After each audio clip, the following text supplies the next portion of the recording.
Good storytelling creates suspense. It keeps an audience engaged with the suggestion that something terrible is about to happen. Playwrights of ancient Greece included violent elements such as murder and suicide in their stories, but these violent actions happen off stage, and audiences remained emotionally engaged just the same. Movies should present scenarios in which conflict is resolved through nonviolent behaviors without weapons. It's time to hold filmmakers accountable for the violent messages they are sending out to society and to our children. Counterpoint. Hollywood filmmakers should not be villainized for movie violence. Hollywood filmmakers include violence in movies as part of the craft of storytelling to create an enjoyable movie-going experience for the audience. It is not right to restrict their abilities to tell stories through film.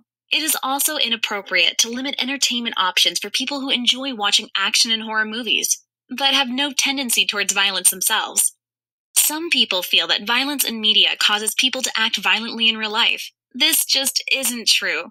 I watch violent movies on a regular basis, and I've never engaged in violent behavior. I'm not the only one either. Millions of Americans see violent imagery in films and on TV every day, but very few commit violent crimes. Violent behavior is an extremely complex issue that cannot be reduced to a simple cause-effect relationship.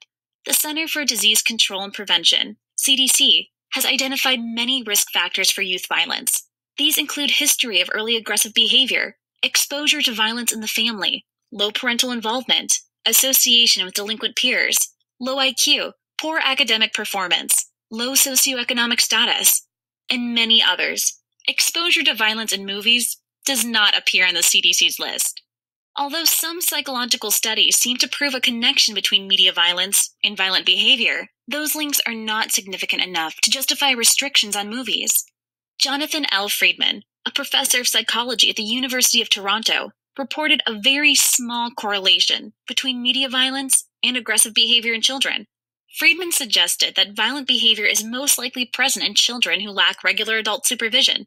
How can we hold filmmakers responsible for putting children at risk when it's a parental duty to monitor what children are watching? Parents must teach their children appropriate behaviors. They must help their children interpret the violence they encounter in movies as fantasy, not reality.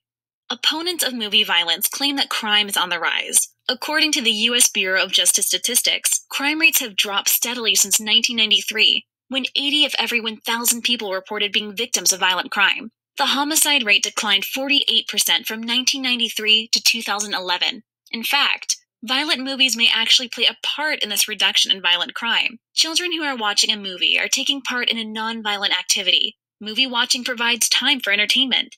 It takes away from the time in which these children might engage in violent behaviors.